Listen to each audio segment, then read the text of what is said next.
Well, after my debacle yesterday trying to make my own press, um, I went and I picked up this. It's a pneumatically controlled or hydraulic press here, and got a good deal on it. It was 400 bucks off, nearly half price. So I'm gonna put that together, press my studs in, and well,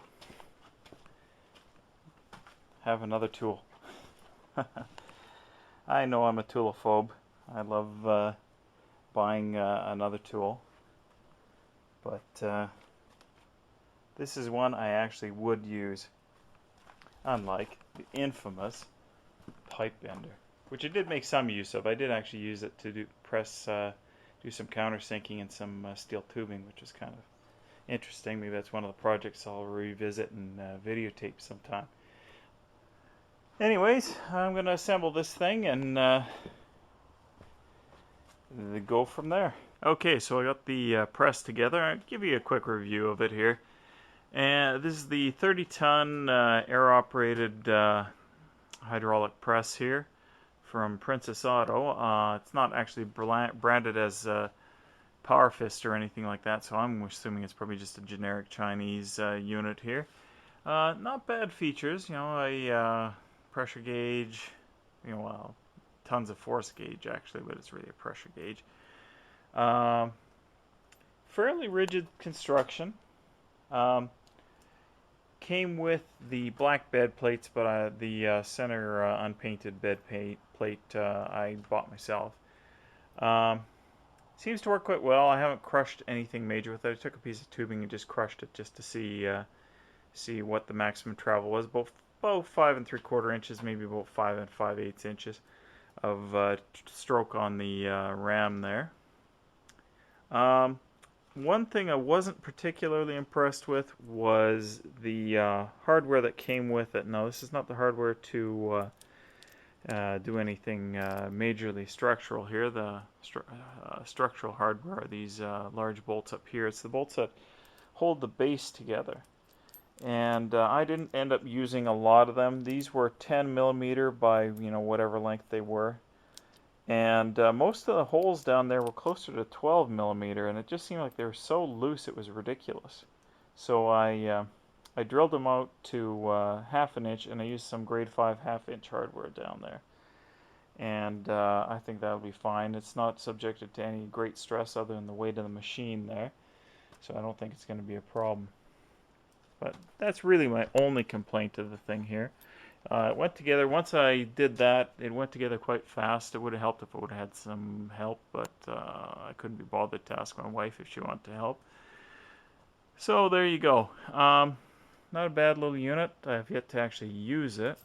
I haven't checked to see if this is actually threaded. I'm hoping it's not threaded, so that I can just use, turn a punch or whatever the hell I want to use with it accordingly, but I'll have a look at that right now.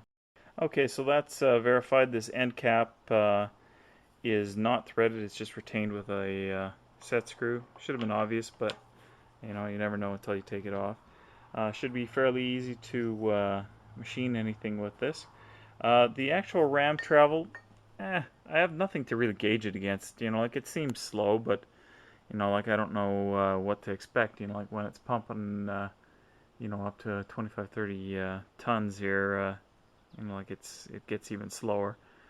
But just the same, I'm satisfied. Now I just have to figure out how I'm going to press my wheel studs in and go from there. This is going to be too big. Oh, I can have a quick look at it here, but I think it'll be too big to fit into the backside of the rotor here. Just set this thing down for a sec.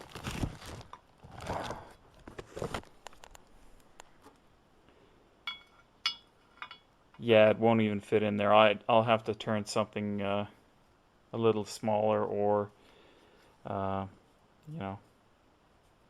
well, I don't really want to have something that's not directly attached to the machine ramming it. If I use another piece like a spacer in between this and that, then I'm risking that spacer being shot out like a missile. So I think what I will do is I will look through my mild steel pile, and we'll see if I can turn something out of that, and hopefully it won't mushroom.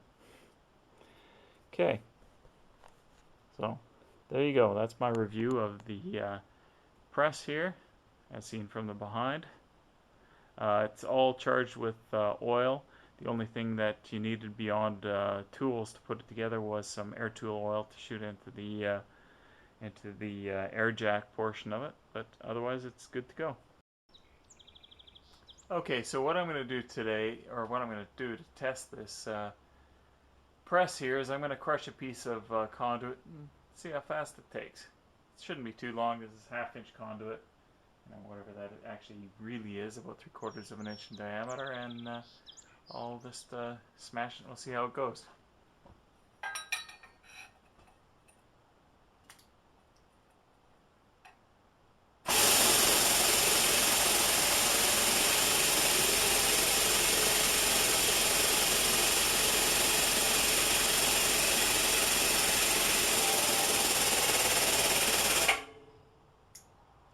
And that's about 5 tons of pressure there.